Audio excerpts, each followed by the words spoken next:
नमस्कार। आपके अपने YouTube चैनल समय की पुकार में मैं ओम कसारा आप सभी दर्शक बंधुओं का हार्दिक स्वागत और अभिनंदन करता हूं। विगत 10 अक्टूबर 1970 से साल 2002 तक लगातार भीलवाड़ा की तत्कालीन मेवाड़ टेक्सटाइल मिल के सामने खड़े रहकर तपस्या करने वाले और इसी वजह से खड़ेश्वरी महाराज के नाम से प्रसिद्ध हुए संत की देह शनिवार को दाता पायरा आश्रम में पंच तत्व में विलीन हो गई। वरिष्ठ पत्रकार सुशील चौहान ने खड़ेश्वरी जी महाराज की गाथा व्यक्त करते हुए बताया कि वे इसलिए खड़े रहकर आजीवन प्रार्थना करते रहे कि आमजन सदा खुशहाल रह सके। खड़ेश्वरी जी महाराज के जीवन का अधिकांश समय खड़े रहकर लोगों की खुशहाली की कामना में व्यतीत हुआ। खड़ेश्वरी जी महाराज के दर्शन अब हम नहीं कर पाएंगे क्योंकि महाराज श्री हमसे दूर चले गए हैं और पंच तत्व में विलीन होकर अब केवल यादों में हमारे साथ हमेशा रहेंगे। मेवाड़ टेक्सटाइल मिल चौराहे के बाहर वर्षों तक खड़े रहकर तपस्या करने वाले खड़ेश्वरी जी महाराज का एमटीएम के बाद दाता पायरा धाम रहा। वर्षों तक वहीं ईश्वर साधना में लीन रहे महाराज श्री ने शुक्रवार को अंतिम सांस लेते हुए देह त्याग दी। शरीर तो हर व्यक्ति का नश्वर है, लेकिन जिस व्यक्ति ने अपना पूरा जीवन ही ईश्वर की साधना को समर्पित कर दिया, उनको शत शत नमन करना हमारी जिम्मेदारी बनती है। ऐसे संत वर्षों में जन्म लेते हैं और खड़ेश्वर जी महाराज उन्हीं में से एक हैं। अब थोड़ा पीछे चलें और नजर डालें खड़ेश्वर जी महाराज की साधना पर, जो उन्होंने पहले उत्तर प्रदेश के औरेनी में 8 साल खड़े रहकर तपस्या की और 2 साल भारत भ्रमण करते हुए 10 अक्टूबर 1970 को भीलवाड़ा आए और मेवाड़ मिल चौराहे के सामने आम जन की खुशहाली के लिए खड़े रहकर तपस्या शुरू की। बस यहीं से वो भीलवाड़ा के लिए एक यादगार संत बन गए।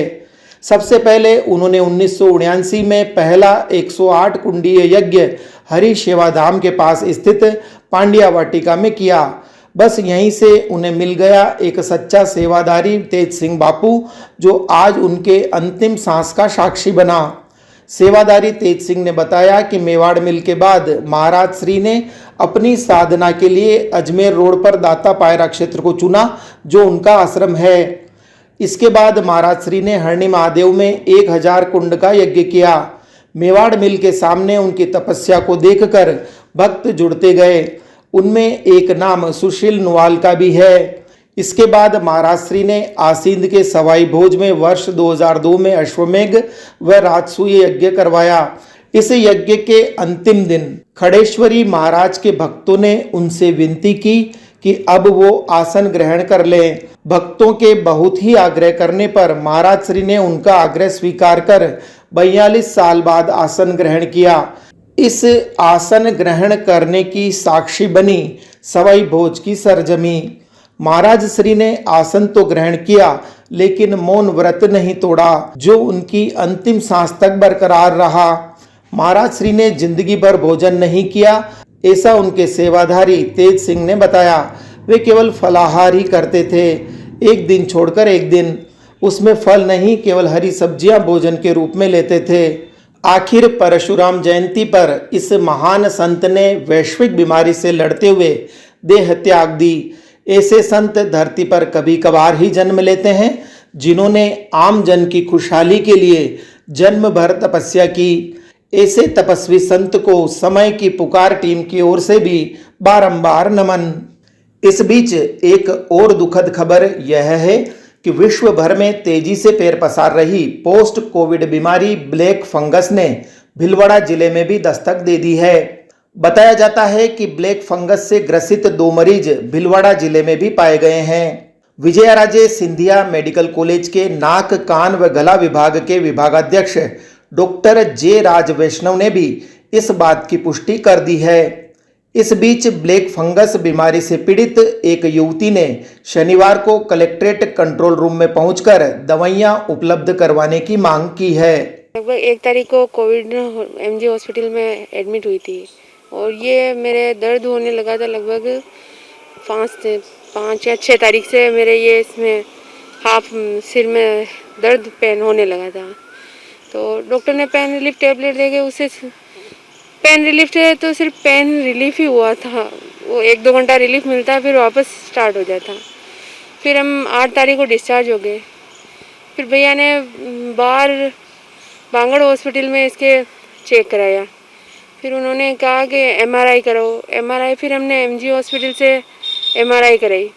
उसमें फिर वो ऑपरेशन के लिए वो डॉक्टर अरियंत ने ऑपरेशन के लिए बोला, अरियंत हॉस्पिटल में। तो वो अरियंत अब वो ऑपरेशन के लिए मुझे ऑपरेशन तो कर देंगे, लेकिन ऑपरेशन के लिए मुझे इंजेक्शन की ज़रूरत है और वो इंजेक्शन अवेलेबल नहीं है, और उन इंजेक्शन के बिना मैं ऑपरेशन नहीं करा सकती। ऑपरेशन कर भी देंगे तो वो इंजेक्शन की बहुत ज़रूरत है, क्योंकि इन्फेक्शन फैल रहा है, ये फैल के मेरे ऊपर आँख तक भी जा सकता है। तो वो इंजेक्शन अवेलेबल कराना बहुत ज़रूरी है मेरे लिए। ये ब्लैक फंगस बीमारी है, जो यहाँ से नाक से यहाँ से ये यहाँ मेरे पेन रहता है, और धीरे धीरे बढ़ता ये थोड़ा और बढ़ जाता है। मुख्यमंत्री साहब से मैं निवेदन करना चाहती हूँ, मुझे वो इंजेक्शन अवेलेबल करा दे जिससे मेरा ऑपरेशन हो सके और ये बीमारी फैले नहीं, वरना फैल के मेरे आँख में और जगह फैल जाएगी बहुत ज़्यादा। तो इस बुलेटिन में इतना ही। यदि आपको पसंद आया हो तो इसे लाइक व शेयर अवश्य करें, और आपके अपने यूट्यूब चैनल समय की पुकार को सब्सक्राइब करना न भूलें। धन्यवाद। जय हिंद, जय भारत।